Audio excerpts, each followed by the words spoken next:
Hello વિદ્યાર્થી મિત્રો, Shri R A Patel boys high school Wadhwan city જિલ્લો સુરેન્દ્રનગરમાં આપનું સ્વાગત છે। વિદ્યાર્થી મિત્રો, નિયમિત રીતે અમારી શાળાની યુટ્યુબ ચેનલ નિહાળતા રહો। ચેનલને સબસ્ક્રાઈબ કરો, લાઈક કરો અને શેર કરો। હા, નિયમિત હોમવર્ક મોકલવાનું નહીં ભૂલતા। હેલો વિદ્યાર્થી મિત્રો, ધોરણ 12 વિષય ભૌતિક વિજ્ઞાન, પ્રકરણ નંબર 11। વિદ્યાર્થી મિત્રો, આજનો આપણો જે મુદ્દો છે પ્રકાશની તીવ્રતાની ફોટો પ્રવાહ પર અસર। તો ઉત્સર્જક સીની સાપેક્ષે પ્લેટ એને ધન રાખવામાં આવે છે। તો આપણે આકૃતિ આ મગજમાં ફિટ રાખવાની।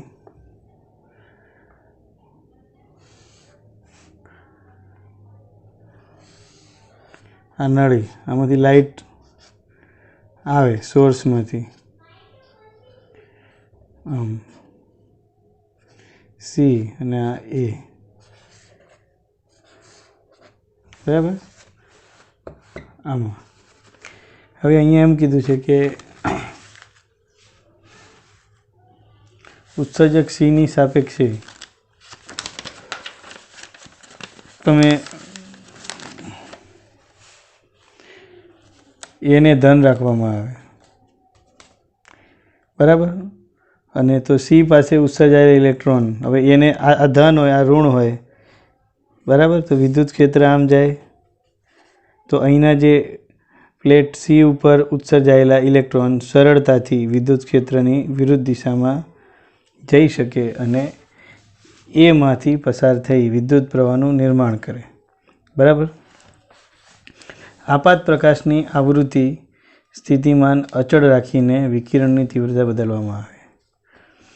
આવૃત્તિ અને સ્થિતિમાન આ બે અચળ રાખીએ, વોલ્ટેજ નહીં બદલવાના, આવૃત્તિ નહીં બદલવાની, ખાલી આ ડિસ્ટન્સ જે છે ને સોર્સ અને પ્લેટ સીનું ડિસ્ટન્સ, એ ડિસ્ટન્સમાં વધઘટ કરીએ ને એટલે આની તીવ્રતામાં ફેર પડી જાય।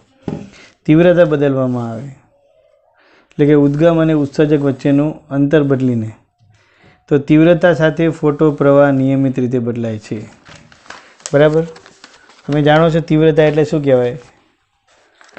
એક તીવ્રતા એટલે 1 સેકન્ડમાં 1 મીટર સ્ક્વેર સપાટી પર લંબરૂપે આપાત થતી ઉર્જા, બરાબર, એને કહેવાય તીવ્રતા।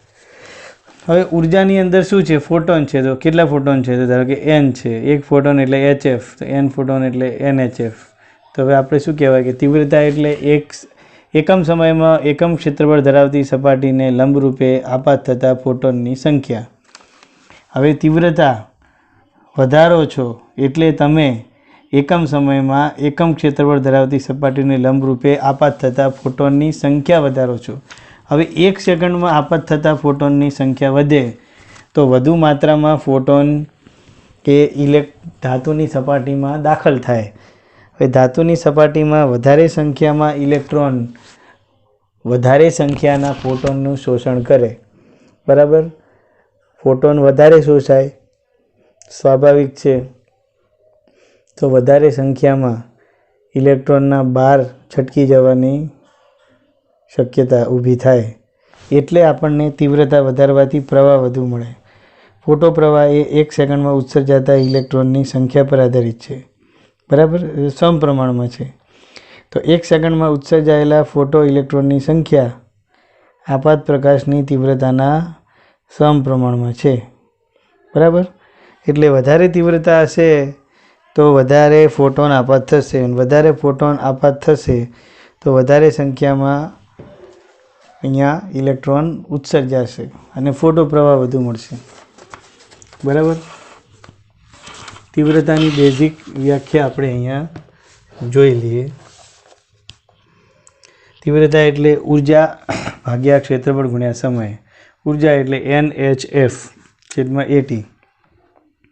n એટલે ફોટોનની સંખ્યા, h એટલે પ્લાન્ક અચળાંક, f એટલે આવૃત્તિ, આપાત પ્રકાશની આવૃત્તિ, a એટલે જેના ઉપર આ પ્રકાશ આપાત થાય એનું ક્ષેત્રફળ ટી સમય, બરાબર. હવે એના પછી નેક્સ્ટ મુદ્દો, ફોટો ઇલેક્ટ્રિક પ્રવાહ પર સ્થિતિમાનની અસર. તો પહેલાં આપણે શું જોયું? તીવ્રતા. પહેલાં આપણે શું જોયું? તીવ્રતા ઉપર અસર. તીવ્રતા વધઘટ કરવાથી પ્રવાહ શું થાય? તો આપણું ફાઇનલ રિઝલ્ટ શું આવ્યું? કે તીવ્રતા વધારવાથી એકમ ક્ષેત્રફળમાં એકમ સમયમાં આપાત થતા ફોટોનની સંખ્યા વધે. ફોટોનની સંખ્યા વધે એટલે ફોટોનનું શોષણ કરવાની વૃત્તિ વધે. ઇલેક્ટ્રોન વધુ માત્રામાં ફોટોનનું શોષણ કરશે તો ઇલેક્ટ્રોનની વધારે સંખ્યામાં ધાતુમાંથી છટકી જવાની વૃત્તિ વધે. ઇલેક્ટ્રોન વધુ છટકશે તો વધુ પ્રવાહ ઉત્પન્ન કરશે. ટૂંકમાં તીવ્રતા વધારવાથી ફોટો પ્રવાહ વધે છે. પહેલું તારણ. હવે તીવ્રતા ભૂલી જાઓ. હવે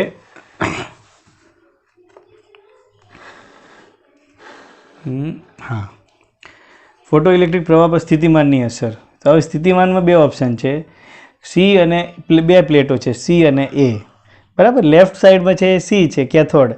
રાઈટ સાઈડમાં છે એને એનોડ કહેવાય છે, બરાબર. તો કેથોડની સાપેક્ષે એનોડને ધન રાખો અથવા કેથોડની સાપેક્ષે એનોડને ઋણ રાખો. તો પહેલાં આપણે કેથોડની સાપેક્ષે એનોડને ધન રાખીએ, સીની સાપેક્ષે એને ધન રાખી વોલ્ટેજ વધારીએ. એટલે અહીંયા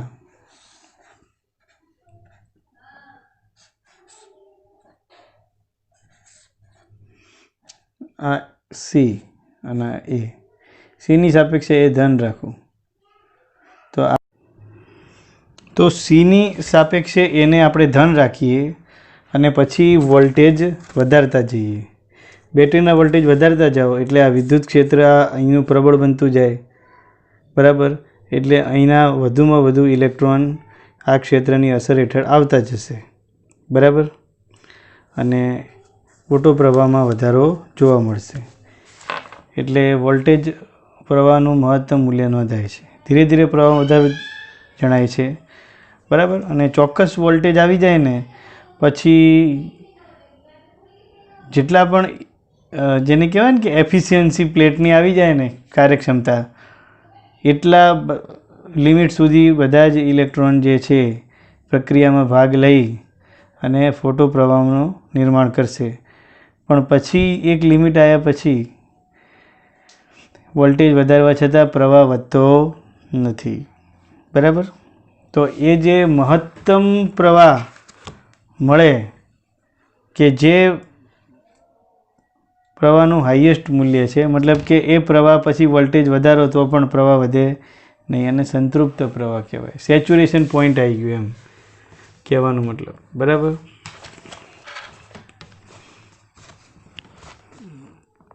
પછી કલેક્ટર પ્લેટ ઋણ રાખીએ, થોડું ચેન્જ કરીએ. હવે આને ઋણ રાખીએ.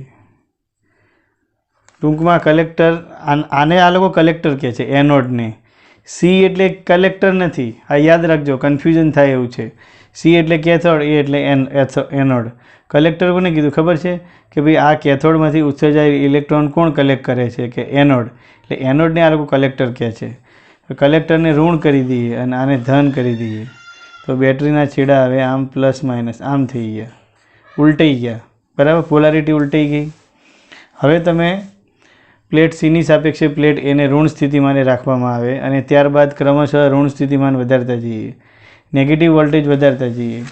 હવે આનો નેગેટિવ વોલ્ટેજ વધતો જાય તો આ સાઈડનું વિદ્યુત ક્ષેત્ર વધતું જાય, અને આ સાઈડનું વિદ્યુત ક્ષેત્ર વધે તો અહીંનો જે ઇલેક્ટ્રોન છે એને અહીંથી અહીં જવું હોય તો આ ક્ષેત્રની વિરુદ્ધમાં જવું પડે.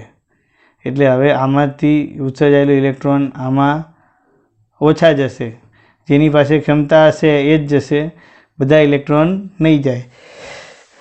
હવે આપણે એ પ્લેટ સીની સાપેક્ષે એનો ઋણ વિભવ વધારતા જઈએ, ક્રમશઃ ઋણ સ્થિતિમાન વધારતા જાઓ.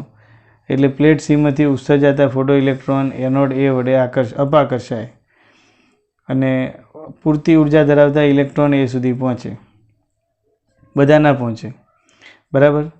હવે ઋણ સ્થિતિમાન વધારતા જઈએ તેમ તેમ પ્લેટ સીથી એ સુધી પહોંચતા ઇલેક્ટ્રોનની સંખ્યા પણ ઘટતી જાય, કારણ કે બધા ઇલેક્ટ્રોન પાસે એટલી ઉર્જા નથી હોતી કે એ આને ઓવરટેક કરી શકે. જે બે પ્લેટ વચ્ચેનું જે ઉર્જા છે ને EV0 એને ઓવરટેક કરી શકે કે બરાબર. તો અહીંયા ઋણ સ્થિતિમાન વધારતા જઈએ તેમ એમ બે પ્લેટ વચ્ચેનું વિદ્યુત ક્ષેત્ર વધતું જાય અને આ વિદ્યુત ક્ષેત્ર શું કરે છે, પ્લેટ સી ઉપરના ઇલેક્ટ્રોનને એ તરફ આવતા રોકે છે. એ ટાઈપનું આ વિદ્યુત ક્ષેત્ર છે. એટલે હવે પહેલાં કરતાં ઓછા ઇલેક્ટ્રોન સીથી એ તરફ આવશે અને કોઈ એક ઋણ સ્થિતિમાન એવું મળશે આપણને જ્યારે એક પણ ઇલેક્ટ્રોન સીથી એ તરફ આવશે નહીં અને પ્રવાહનું મૂલ્ય શૂન્ય બને. બરાબર.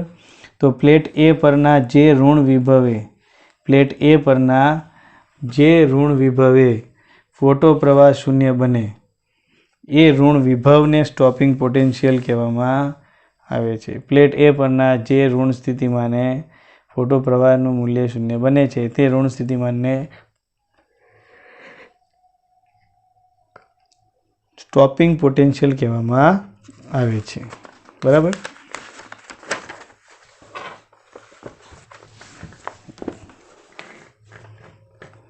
પછી પ્લેટ સીમાંથી ઉત્સર્જાયેલા ઇલેક્ટ્રોન જેમની મહત્તમ ગતિ ઉર્જા. હવે તમે જો પ્લેટ સીમાંથી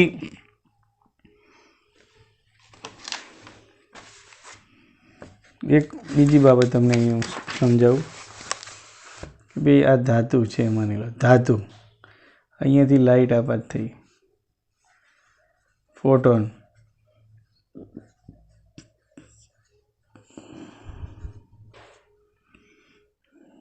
કોક વાર આને ઉર્જા મળે, કોક વાર આને મળે, કોક વાર આને મળે, કોક વાર આને અહીંયા, કોક વાર આને મળી જાય. તો આને અહીંથી અહીં આવવું હોય તો આટલું જ અંતર કાપવું પડે, તકલીફ ઓછી પડે. આને આવવું હોય તો થોડું વધારે કાપવું પડે. બરાબર. તો આ માની લો કે આ HF જે છે એ આખી ઉર્જા કોને મળી ગઈ, આને મળી ગઈ. હવે આપણે ખબર છે કે બહાર આવવા માટે મિનિમમ જેટલી ઉર્જા જોઈતી હોય એટલી તો જોઈએ જ બધાને. બરાબર. તો હવે આ ઇલેક્ટ્રોન ને વધારે ઉર્જા મળી HF, તો એ જ્યારે બહાર આવશે ત્યારે એ અમુક ઉર્જા ખર્ચ કરી નાખશે. આને કેટલી ઉર્જા છે, HF ઉર્જા એને મળી ગઈ ઇલેક્ટ્રોનને અને એમાંથી ફાઈ જેટલી ઉર્જા વર્ક ફંક્શન વિરુદ્ધ ખર્ચ કરી. તો જે બેલેન્સ વધ્યું ને એ બેલેન્સ એ શેમાં કન્વર્ટ થઈ જાય, ગતિ ઉર્જામાં. આટલી ગતિ ઉર્જા સાથે એ બહાર ઉત્સર્જાય. બરાબર. તો અહીંયા તમે આ જે ગતિ ઉર્જા જે છે એ ગતિ ઉર્જા હવે જ્યારે એ સીથી એ ઉપર જશે ત્યારે એને વિદ્યુત ક્ષેત્રનો સામનો કરવો પડશે. કેટલો સામનો કરવો પડે તો કે EV0. તો જો આ ગતિ ઉર્જા EV0 જેટલી હોય કે તેનાથી વધારે હોય તો ઇલેક્ટ્રોન સીથી એ તરફ જશે, એ નક્કી. બરાબર. કારણ કે એની પાસે જે બેલેન્સ વધ્યું છે ને, આ જે બેલેન્સ 1/2 mv² HF-5માંથી, બરાબર, કે ભાઈ એની પાસે 100 જૂલ હતી, 100 જૂલ આપી, ફોટોન પાસેથી 100 જૂલ મેળવી, એમાંથી જેને 60 જૂલ ખર્ચ કરી નાખી, તો જે 40 જૂલ વધીને એ ગતિ ઉર્જામાં કન્વર્ટ થઈ 40 જૂલ. આ પોટેન્શિયલ જે છે એ 20 જૂલ છે, વિદ્યુત સ્થિતિમાનનો તફાવત. તો આ જે વિદ્યુત સ્થિતિમાનના તફાવતને અનુરૂપ જે ઉર્જા છે એ તો 20 જૂલ જ છે. એટલે આને કોઈ તકલીફ પડશે નહીં, ઇલેક્ટ્રોન સરળતાથી સીથી એ ઉપર જશે. પણ જો આનું ગતિ ઉર્જા ઓછી થઈ જાય અથવા સ્ટોપિંગ પોટેન્શિયલ વધારી દેવું, આપણે વધારી દઉં, આને 40 કરી દઉં, તો ઇલેક્ટ્રોન એકે જશે નહીં. બરાબર. એટલે અહીંયા પ્લેટ સીમાંથી ઉત્સર્જાયેલા ઇલેક્ટ્રોન જેમની મહત્તમ ગતિ ઉર્જા 1/2 mv મેક્સિમમ સ્ક્વેર છે, બરાબર EV0 હોય, તેમને પણ એ સુધી પહોંચવામાં નિષ્ફળતા મળે ત્યારે પ્રવાહ શૂન્ય બને. મતલબ હાઈએસ્ટ ગતિ ઉર્જા હોય ને એ ઇલેક્ટ્રોનની ઉર્જા એ પોટેન્શિયલ જેટલી થઈ જાય, EV0 જેટલી, ત્યારે એક પણ ઇલેક્ટ્રોન હવે જશે નહીં અને પ્રવાહ શૂન્ય મળશે. બરાબર. આ થઈ ગયું સ્ટોપિંગ પોટેન્શિયલની અસર. હવે તો ઓવરઓલ આનું શું આપણે અહીંયા તારણ કાઢ્યું કે જ્યારે તમે પ્લેટ સીની સાપેક્ષે એને ધન સ્થિતિમાને રાખો છો, પછી પ્રવાહ વધારતા જાઓ છો, વોલ્ટેજ વધારતા જાઓ છો, તો પ્રવાહનું મૂલ્ય વધે છે. વોલ્ટેજ વધારતા જાઓ છો એમ પ્રવાહનું મૂલ્ય વધે છે. બરાબર. પરંતુ આ જે વીજ વોલ્ટેજનું મૂલ્ય અમુક મર્યાદા સુધી વધારતા પ્રવાહનું મૂલ્ય વધે છે. ત્યારબાદ પ્રવાહ વધવાનો બંધ થઈ જાય છે, એટલે કે પ્રવાહનું સેચ્યુરેશન મૂલ્ય આવી જાય છે. બરાબર. હવે આપણે પોટેન્શિયલ બદલી જોઈએ અને હવે પ્લેટ સીની સાપેક્ષે એને ઋણ રાખવામાં આવે એટલે વિદ્યુત ક્ષેત્રની દિશા આખી બદલાઈ ગઈ. તો હવે પ્લેટ સીમાંથી ઉત્સર્જાયેલા ઇલેક્ટ્રોનને એમાં જવું હોય તો તકલીફ પડે સ્વાભાવિક રીતે. બરાબર. તો અહીંયા ઋણ સ્થિતિમાને રાખશો ને સીની સાપેક્ષે એને, એટલે વિદ્યુત ક્ષેત્રની દિશા સીથી એ તરફ થઈ જાય અને સી ઉપરના ઇલેક્ટ્રોનને ક્ષેત્રની દિશામાં જવામાં તકલીફ પડે. એટલે હવે જે ઇલેક્ટ્રોન પાસે આટલી ગતિ ઉર્જા હોય EV0 કરતાં વધારે, એ ઇલેક્ટ્રોન જ પાર કરીને જશે, બધા નહીં જાય. બરાબર. તો આપાત વિકિરણની તેજ આવૃત્તિ માટે બરાબર. અહીંયા જો હવે આપાત આવૃત્તિ અચળ રાખી તીવ્રતા બદલવાનું છે. હવે આપણે હમણાં શું ચર્ચા કરી કે ઋણ સ્થિતિમાનની આપણે વાત કરતા હતા ને. હા, હવે ઋણ સ્થિતિમાનની આપણે વાત કરતા હતા કે ઋણ સ્થિતિમાન વધારતા ગયા તો વિદ્યુત ક્ષેત્ર એ સીથી એ તરફની દિશાનું જે ક્રિએટ થયું એના કારણે ઇલેક્ટ્રોનને ક્ષેત્રનો સામનો કરવો પડે. એટલે જે ઇલેક્ટ્રોનની ઉર્જા આને પાર કરવા સક્ષમ હોય એ જઈ શકે. બરાબર.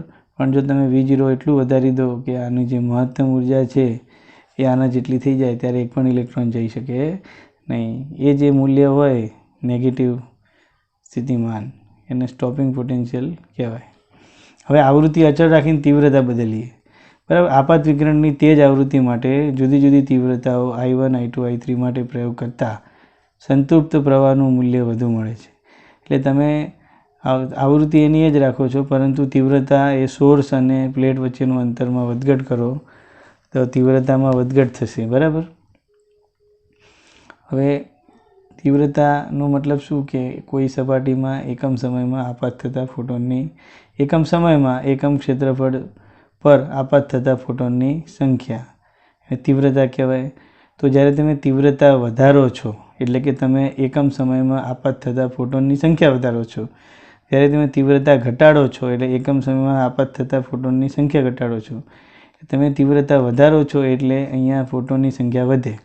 ફોટોનની સંખ્યા વધે તો ઉત્સર્જાતા ઇલેક્ટ્રોનની સંખ્યા વધે પ્લેટમાંથી, અને ઇલેક્ટ્રોનની સંખ્યા વધે. બરાબર. તો સ્વાભાવિક રીતે અહીંયા પ્રવાહનું મૂલ્ય પણ વધે.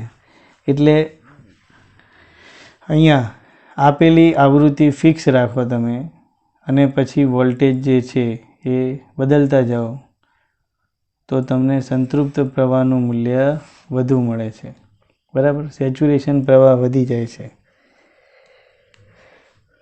વિકિરણની તીવ્રતા વધારે હશે, જેમ તીવ્રતા વધારશો એમ એકમ સમયમાં એકમ ક્ષેત્રફળ સપાટી પર આપાત થતા ફોટોનની સંખ્યા વધુ હશે અને વધુ સંખ્યામાં ફોટોન આપાત થવાથી વધુ સંખ્યામાં ફોટો ઇલેક્ટ્રોન ઉત્સર્જાય છે. બરાબર. ઓકે. ટૂંકમાં તીવ્રતા વધારતા શું ફાયદો થયો? સંતૃપ્ત પ્રવાહમાં વધારો થયો, સેચ્યુરેશન. બરાબર. તમે વોલ્ટેજ આપેલી તીવ્રતા માટે હવે એવું જરૂર નથી ઋણ સ્થિતિમાને રાખવું. હવે તમે ધન સ્થિતિમાને રાખો અને ધન સ્થિતિમાન રાખીને વોલ્ટેજ વધારતા જાઓ તો ક્યાં સુધી પ્રવાહ વધશે? તો કે અમુક વોલ્ટેજ પછી પ્રવાહ લગભગ અચળ થઈ જશે. તો એ પ્રવાહની નોંધ રાખવામાં આવે I1. પછી તીવ્રતા થોડી વધારવામાં આવે અને ફરીથી આપણે એને તીવ્રતા વધારી અને બંનેનું જે એની સીની સાપેક્ષે એનું સ્થિતિમાન ધન રાખીને વોલ્ટેજ વધારો તો તમને પહેલાં કરતાં વધારે સંતૃપ્ત પ્રવાહ મળશે. જેમ તીવ્રતા વધારીએ I1 થી I2, I2 થી I3 એમ સંતૃપ્ત પ્રવાહ પણ વધશે. પરંતુ જો તમે ઋણ સ્થિતિમાને રાખશો 3 તીવ્રતાઓ માટે સીની સાપેક્ષે એને ઋણ રાખો અને પછી એ નોંધવા જાઓ કે કયા વોલ્ટેજે શૂન્ય બને છે પ્રવાહ, તો એવું જાણવા મળશે કે જુદી જુદી તીવ્રતા માટે સ્ટોપિંગ પોટેન્શિયલ તો ફિક્સ જ છે. એટલે કે તીવ્રતા બદલવાથી સ્ટોપિંગ પોટેન્શિયલ બદલાતું નથી. બરાબર, આ ખાસ યાદ રાખવાનું. અહીંયા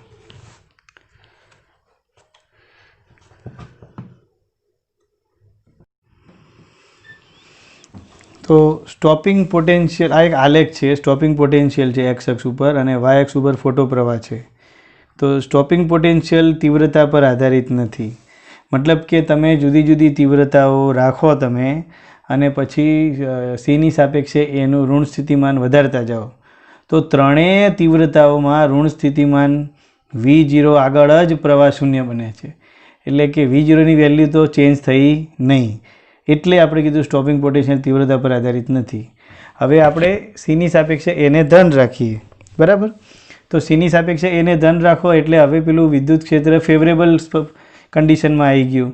એટલે ઇલેક્ટ્રોન તો સરળતાથી સીધી એ ઉપર જવા માંડ્યા, પ્રવાહ વધવા લાગ્યો. તો તમે V વધારતા ગયા અને પ્રવાહ વધતો ગયો, પણ અમુક વોલ્ટેજ પછી પ્રવાહ બદલાયો નહીં, જેને આપણે શું નામ આપ્યું? Saturation current. તો એવું જાણવા મળ્યું કે તીવ્રતા વધારતા સેચ્યુરેશન કરંટ વધી જાય છે, એટલે સંતૃપ્ત પ્રવાહમાં વધારો થાય છે. બરાબર, એટલે તીવ્રતા સંતૃપ્ત પ્રવાહ પર આધારિત છે, ઉત્સર્જક પ્લેટના દ્રવ્ય પર આધાર રાખે. બરાબર. ફોટો ઇલેક્ટ્રોનની મહત્તમ ગતિ ઉર્જા. હવે ઉત્સર્જાતા ફોટો ઇલેક્ટ્રોનની મહત્તમ ગતિ ઉર્જા પ્રકાશની આવૃત્તિ ઉપર આધાર છે અને પ્લેટના દ્રવ્ય પર આધાર રાખે. હમણાં આપણે જોયું ને કે ભાઈ ફોટોન આવે, ફોટોનની ઉર્જા, ફોટોનને પ્રકાશની આવૃત્તિ એટલે કે આવૃત્તિના આધારે શું મળે? ફોટોન. બરાબર, તો આવૃત્તિ વધારે હશે તો ફોટોનની ઉર્જા વધારે હશે અને આ HF વધારે હશે તો આ HF-5 વધારે હશે અને HF-5 વધારે હશે તો ગતિ ઉર્જા વધારે હશે. એટલે ફોટો ઇલેક્ટ્રોનની ગતિ ઉર્જાનો સીધો સંબંધ આવૃત્તિ ઉપર છે, વર્ક ફંક્શન ઉપર પણ છે. બરાબર, એટલે પ્લેટના દ્રવ્ય પર, એમ વર્ક ફંક્શન એટલે પ્લેટનું દ્રવ્ય આવૃત્તિ પર આધાર રાખે છે. બરાબર, આપાત વિકિરણની તીવ્રતા પર આધાર રાખતું નથી. ગતિ ઉર્જા એ તીવ્રતા ઉપર આધારિત નથી. બરાબર, આ પ્રવાહ વધી ગયો સંતૃપ્ત એટલે કંઈ ગતિ ઉર્જા ના વધી, એ અલગ વસ્તુ છે. એટલે આપાત વિકિરણની તીવ્રતા પર ગતિ ઉર્જા આધાર રાખતી નથી. તો ગતિ ઉર્જા કોના પર આધાર રાખે? આવૃત્તિ અને પ્લેટનું દ્રવ્ય. બરાબર, અને સ્ટોપિંગ પોટેન્શિયલ ઉપર આધાર રાખે. બરાબર, તીવ્રતા ઉપર કોણ આધારિત નથી? કોણ આધારિત નથી તીવ્રતા ઉપર? તો સ્ટોપિંગ પોટેન્શિયલ આધારિત નથી અને મહત્તમ ગતિ ઉર્જા આધારિત નથી. બરાબર,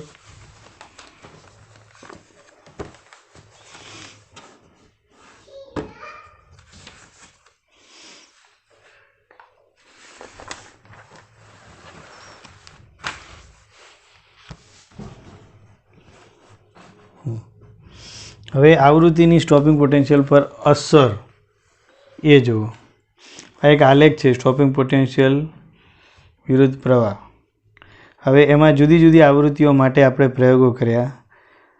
તો જુદી જુદી આવૃત્તિઓ માટે સ્ટોપિંગ પોટેન્શિયલ જુદું જુદું મળે છે. F1 આવૃત્તિ, F2 આવૃત્તિ અને F3.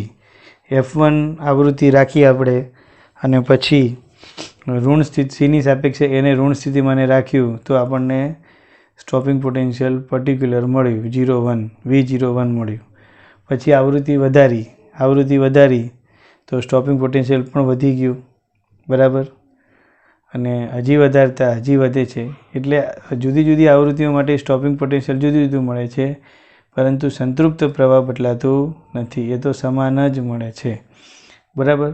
ઉત્સર્જાતા ઇલેક્ટ્રોનની ઉર્જા 1/2 mv². આપાત વિકિરણની આવૃત્તિ ઉપર આધાર રાખે. બરાબર. હમણાં આપણે કીધું ને કે ઇલેક્ટ્રોનની ઉર્જા જે છે એ ગતિ ઉર્જા જે છે ને એ ફોટોનની ઉર્જા ઉપર આધારિત છે. કારણ કે જેટલા મૂલ્યનો ફોટોન આપાત થશે એ ફોટોન પાસેથી ઉર્જા મેળવશે. માની લો કોઈ ઊંચી આવૃત્તિ હોય, આપાત થાય તો ઊંચી આવૃત્તિનો ફોટોન આપાત થાય. 100 જૂલવાળો ફોટોન આપાત થાય તો ઇલેક્ટ્રોનને 100 જૂલ ઉર્જા મળે. હવે આપણે ધારો કે આપેલી ધાતુ માટે ખબર જ હોય વર્ક ફંક્શન 40 જૂલ છે માની લો, તો તમે 70 જૂલ ઉર્જાવાળો ફોટોન આપાત કર્યો, 40 તો વાપરી જ નાખવાના વર્ક ફંક્શનમાં, તો બેલેન્સ કેટલું વધ્યું? 30 જૂલ. બરાબર. પણ જો તમે ફોટોન આવૃત્તિ વધારી દીધી અને 100 જૂલ ઉર્જાવાળો ફોટોન લીધો, તો આ 100 જૂલ ઉર્જાવાળો ફોટોન એ 40 જૂલ તો આમે વાપરી નાખવાનો. 60 જૂલ વધી ઉર્જા, આ 60 જૂલ એની ગતિ ઉર્જામાં કન્વર્ટ થાય, તો ગતિ ઉર્જા વધી. બરાબર. તો જેમ આવૃત્તિ વધી એમ ફોટોનની ઉર્જા વધી. ફોટોનની ઉર્જા વધી તો એની પાસે જે ગતિ ઉર્જાનું બેલેન્સ છે એ વધ્યું. 150 જૂલ હોય તો 150 જૂલ એનર્જી હોય એ આપણે ફોટોનની ઉર્જાવાળો ફોટોન આપાત કરીએ તો 40 જૂલ વાપરી નાખીએ, બાકી 110 તો વધે. તો એવી રીતે અહીંયા એમ કહી શકાય કે જેમ આવૃત્તિ વધે, બરાબર, જેમ આવૃત્તિ વધશે એમ પહેલાં ગતિ ઉર્જા વધશે. ગતિ ઉર્જા વધશે તો એની સીધી અસર કોના ઉપર થશે? સ્ટોપિંગ પોટેન્શિયલ ઉપર. બરાબર. હું એટલે સમજાતો હતો કે ગતિ ઉર્જાનું બેલેન્સ વધે તો એ સ્ટોપિંગ પોટેન્શિયલ ઉપર ઇફેક્ટ થાય. તો આ વધશે તો આ વધશે, એટલે દર વખતે જ્યારે આવૃત્તિ વધે તો આ વધે, HF -5. આ વધે તો ગતિ ઉર્જા વધે અને પોટેન્શિયલ વધે. તો આવૃત્તિ વધવાથી 3 વધી ગયું. બરાબર. પછી ઉત્સર્જાતા ઇલેક્ટ્રોનની ઉર્જા આપાત વિકિરણની આવૃત્તિ પર આધાર રાખે છે, અને આપાત વિકિરણની આ ઊંચી આવૃત્તિ માટે સ્ટોપિંગ પોટેન્શિયલ વધુ ઋણ મળે છે. આવૃત્તિ વધશે એમ વધુ ઋણ, ઊંચી આવૃત્તિ માટે વધુ ઋણ, આગળ જતું જવાનું આમ. બરાબર.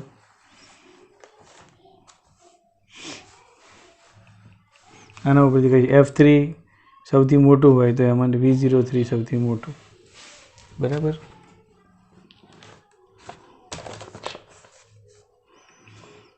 હવે આપાત પ્રકાશની આવૃત્તિ જેમ વધે તેમ વધારે ઉર્જાવાળા ફોટોન સપાટી પર આપાત થાય. આપાત પ્રકાશની આવૃત્તિ વધે તેમ HF વધે. શું વધે? HF, photon. વધારે ઉર્જાવાળા ફોટોન સપાટી પર આપાત થાય. આ ફોટોનની ઉર્જા ધાતુમાંના ઇલેક્ટ્રોન મેળવી ધાતુમાંથી છટકી જાય. બરાબર. વધારે એનર્જી હશે તો એ ધાતુ માટે વર્ક ફંક્શન ફિક્સ જ છે, એ કોઈ બદલાવાનું નથી. ધાતુ માટે વર્ક ફંક્શન ફિક્સ જ હોય તો બાકીની જે ઉર્જા હોય એ ગતિ ઉર્જા સ્વરૂપમાં ઇલેક્ટ્રોન મુક્ત થાય. તો ધાતુમાંના ઇલેક્ટ્રોન એ ગતિ ઉર્જાના સ્વરૂપમાં મેળવી લે વધારાની ઉર્જા. ધાતુમાંથી છટકી જાય છે, અર્થાત ઇલેક્ટ્રોન એ સુધી પહોંચવા માટે eV0ની ઉર્જાની જરૂર પડે. હવે એ પ્લેટમાંથી નીકળ્યા બાદ એને બીજી C થી A ઉપર પહોંચવું હોય તો એને કેટલી ઉર્જાની જરૂર પડે? eV0. બરાબર. એની પાસે છે કેટલી? તો કે 1/2 mv². બરાબર. જો આ 1/2 mv² ઉર્જા જે છે eV0 કરતાં વધારે હોય કે eV0 જેટલી હોય તો ઇલેક્ટ્રોન પહોંચી જાય C થી A સુધી. ઓછી હોય તો પહોંચે નહીં. આમ ઇલેક્ટ્રોનને અટકાવવા હોય આપણે જતા, તો આપણે જે મહત્તમ ગતિ ઉર્જા છે એટલી ઉર્જા બરાબર eV0 કરી નાખી. એટલે V0નું એવું મૂલ્ય સિલેક્ટ કરો જેથી કરીને eV0 = 1/2 mv_2 થઈ જાય. ત્યારે આ V મેક્સિમમ ઉર્જાવાળો વેગવાળો ઇલેક્ટ્રોન પણ C થી A ઉપર નહીં જાય. એટલે V0 સ્થિતિમાન ગોઠવો તમે આ પ્રમાણે, આ શરત સંતોષ થાય mv maximum square equal to V0, એ સમયનું V0 રાખો તમે સ્ટોપિંગ પોટેન્શિયલ, એટલે પ્રવાહ અટકી જાય ઓટોમેટિક. બરાબર. તો આ સ્ટોપિંગ પોટેન્શિયલ વિરુદ્ધ આવૃત્તિનો એક આલેખ છે, જેની અંદર તમે જોઈ શકો છો કે કોઈ પણ ધાતુ કોઈ પણ આવૃત્તિ માટે ઇલેક્ટ્રોનનું ઉત્સર્જન કરે નહીં. કોઈ પણ ધાતુ મિનિમમ આવૃત્તિની જરૂર પડે, કારણ કે દરેક ધાતુને શું હોય છે? ફાઈ હોય છે, વર્ક ફંક્શન. આ વર્ક ફંક્શનથી વધારે ફોટોનની ઉર્જા હોય તો જ ઇલેક્ટ્રોન ઉત્સર્જાય. વેક્ટર ઇક્વલ ટુ, એટલે આ F0 શું છે ખબર છે? એ આવૃત્તિ છે જેનું મૂલ્ય વર્ક ફંક્શન જેટલું છે, ફોટોનના જેટલું. બરાબર. તો મિનિમમ F0 થી ચાલુ થાય, F0 થી સ્ટાર્ટ થાય, પછી ધીમે ધીમે વધારતા જાઓ તમે અહીંયા. બરાબર. તો એ આવૃત્તિ જેમ જેમ વધશે એમ એમ ફોટોનની ગતિ ઉર્જા વધશે. સમજો અહીંયા HF ઉર્જા છે એમાંથી 5 જેટલું કમિશન કાપી નાખે, 100 જૂલ છે માની લો, એમાંથી 40 કમિશન કાપી લીધું, તો જે 60 વધ્યું ને એ 60ને શું કહેવાય? ગતિ ઉર્જા mv². અને આ જે ગતિ ઉર્જા છે એના આધારે શું નક્કી થશે? Stopping potential. હવે સ્વાભાવિક છે કે જો તમે આવૃત્તિ વધારતા જશો તો આ તો ફિક્સ કમિશન જ કાપવાનો છે, 40 તો ફિક્સ જ છે, તો આનું 100નું 110 થાય તો સ્વાભાવિક છે કે વધારો શેમાં થાય? ગતિ ઉર્જામાં. ગતિ ઉર્જા વધે તો આ બાજુ તમારે ઇલેક્ટ્રોનને રોકવા માટે સ્ટોપિંગ પોટેન્શિયલ વધારવું પડે, એટલે ઇનડાયરેક્ટલી આવૃત્તિ વધવાથી સ્ટોપિંગ પોટેન્શિયલ પણ નિયમિત રીતે વધે છે. કોઈ બીજી ધાતુ લો તો એના માટે બીજી કોઈ આવૃત્તિ હોય. ટૂંકમાં આલેખ કેવો આવે? આમ સુરેખ આવે છે. બરાબર. સ્ટોપિંગ પોટેન્શિયલ વિરુદ્ધ આવૃત્તિનો આલેખ.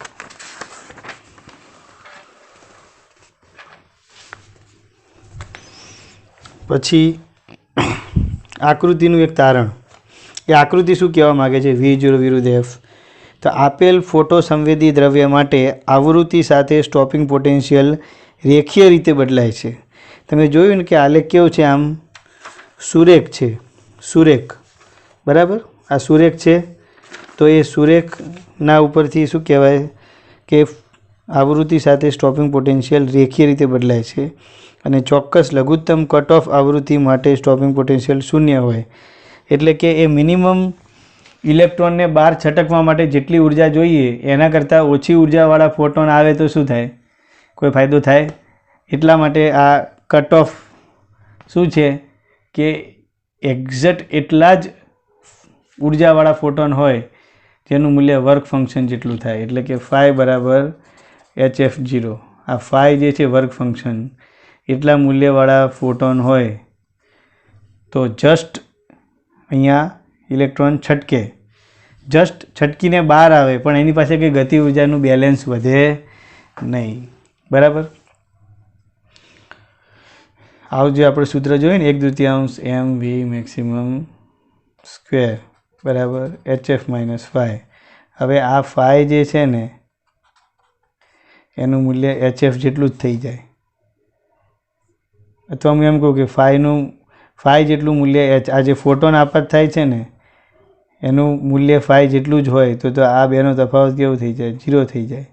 0 થઈ જાય તો મતલબ કે ઇલેક્ટ્રોન જસ્ટ બહાર આવે છે, છટકી જાય છે ધાતુમાંથી, પણ બહાર આવ્યા પછી એની પાસે કંઈ ઉર્જા વધી નથી એમ. બરાબર. ચોક્કસ લઘુત્તમ કટ ઓફ આવૃત્તિ F0 માટે સ્ટોપિંગ પોટેન્શિયલ 0 હોય છે. પછી ફોટો ઇલેક્ટ્રોનની મહત્તમ ગતિ ઉર્જા આપાત વિકિરણની આવૃત્તિ સાથે રેખીય રીતે બદલાય છે. બરાબર. ફોટો આખું હવે ઓવરઓલ તારણ છે કે આ તારણ છે આખું આપણું. ફોટો ઇલેક્ટ્રોનની મહત્તમ ગતિ ઉર્જા એટલે કે V0. મહત્તમ ગતિ ઉર્જા એટલે હવે હું V0 કેમ ના બોલ્યો? કારણ કે EV0 = 1/2 mv² છે. તો V0ની વાત આવે તો આની વાત આવે, એટલે હવે અહીંયા શું કહે છે કે મહત્તમ ગતિ ઉર્જા એટલે કે સ્ટોપિંગ પોટેન્શિયલ અને આ બંને એક જ છે. તો ફોટો ઇલેક્ટ્રોનની મહત્તમ ગતિ ઉર્જા આપાત વિકિરણની આવૃત્તિ સાથે રેખીય રીતે બદલાય છે, બરાબર, પરંતુ તીવ્રતા પર આધાર રાખતી નથી. એટલે મહત્તમ ગતિ ઉર્જા એ આવૃત્તિ સાથે બદલાય છે, આવૃત્તિના બદલાવાથી બદલાય છે. મહત્તમ ગતિ ઉર્જા આવૃત્તિના બદલાવાથી ગતિ ઉર્જા બદલાય છે, પણ તીવ્રતાના બદલવાથી બદલાતી નથી. આ ખાસ તારણ. બીજું, આપાત વિકિરણની આવૃત્તિ એ કટ ઓફ આવૃત્તિ કરતાં ઓછી હોય તો ફાઈ એટલે HF0 કહેવાય. જો HF લેસ ધેન HF0 હોય, એટલે કે આપણું જે કટ ઓફ છે આવૃત્તિ,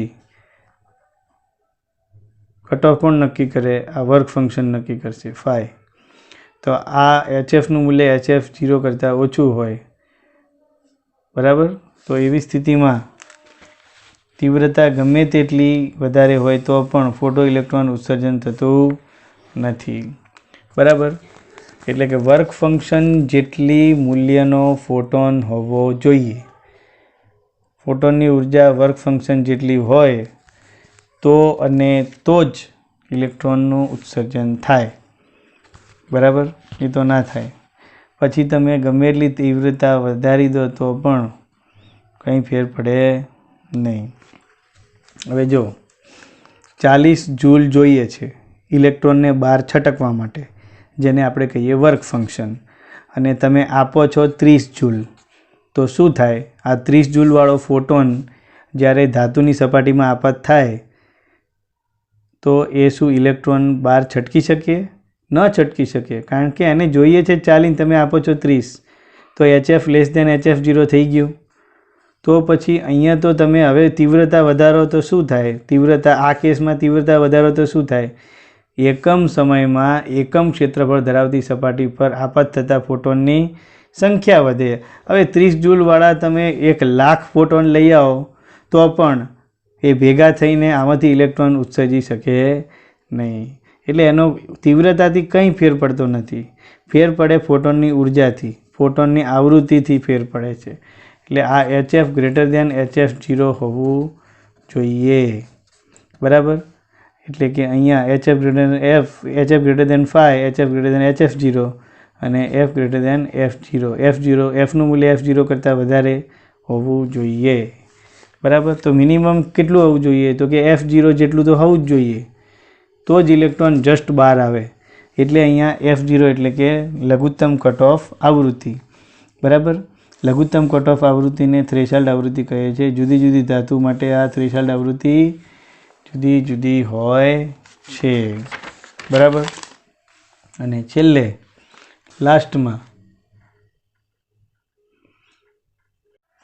સૌથી લાસ્ટમાં જુદા જુદા ફોટો સંવેદી દ્રવ્યો પ્રકાશને જુદો જુદો પ્રતિભાવ આપે છે, બરાબર.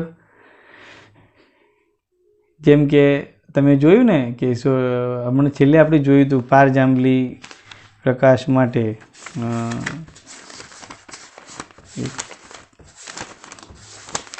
લાસ્ટમાં આપણે જો એક આવું જોયું હતું આપણે કે lithium, sodium, potassium, caesium, rubidium એ દ્રશ્ય પ્રકાશની આવૃત્તિ માટે સંવેદનશીલ છે, જ્યારે ઝિંક, કેડમિયમ અને મેગ્નેશિયમ પારજાંબલી માટે સંવેદનશીલ છે. તો જુદા જુદા ફોટો સંવેદી દ્રવ્યો છે એ પ્રકાશને જુદો જુદો રિસ્પોન્સ આપે છે. જુદી જુદી ધાતુ જુદી જુદી આવૃત્તિઓ માટે સંવેદનશીલ છે. ઝિંક અને તાંબા કરતાં સેલેનિયમ વધુ સંવેદનશીલ છે, બરાબર. અલ્ટ્રાવાયોલેટ માટે એમ, બરાબર, યુવી પ્રકાશ માટે. તો એક જ પદાર્થ જુદી જુદી તરંગ લંબાઈઓને જુદો જુદો પ્રતિભાવ આપે છે. હવે આપેલા પદાર્થ, માની લો કોઈ એક પદાર્થ છે જેનું મૂલ્ય ફાઈ છે, વર્ક ફંક્શન. હવે તમે ફોટોનની ઉર્જા ધારો કે 20 જૂલ વર્ક ફંક્શન છે. હવે તમે એ જ સપાટી ઉપર તમે 40 જૂલવાળો ફોટોન, 60 જૂલવાળો ફોટોન, 80 જૂલવાળો ફોટોન આપાત કરો તો ઉત્સર્જાતા ઇલેક્ટ્રોનની ગતિ ઉર્જા આમાં 20 જૂલ થાય. આવૃત્તિ બદલી તો 40 જૂલ થાય. હજી બદલો તો 60 જૂલ થાય. એમ આપેલા પદાર્થમાં જુદી જુદી આવૃત્તિઓ માટે ઉત્સર્જાતા ઇલેક્ટ્રોનની ગતિ ઉર્જા પણ જુદી જુદી હોય અને સ્ટોપિંગ પોટેન્શિયલ પણ જુદું હોય. આવૃત્તિ બદલો તો સ્ટોપિંગ પોટેન્શિયલ પણ બદલાઈ જાય અને ગતિ ઉર્જા બદલાઈ જાય. બરાબર. યુવી પ્રકાશ તાંબાની સપાટી પર ફોટોઇલેક્ટ્રિક અસર ઉત્પન્ન કરે છે. બરાબર. પણ લાલ કે લીલા રંગનો પ્રકાશ અસર ઉત્પન્ન કરતો નથી. એટલે તાંબાની સપાટી પર લાલ લીલો પ્રકાશ આપાત કરો તો કંઈ રિસ્પોન્સ ના મળે, પણ અલ્ટ્રાવાયોલેટ આપાત કરો તો રિસ્પોન્સ મળે છે. બરાબર. Thank you.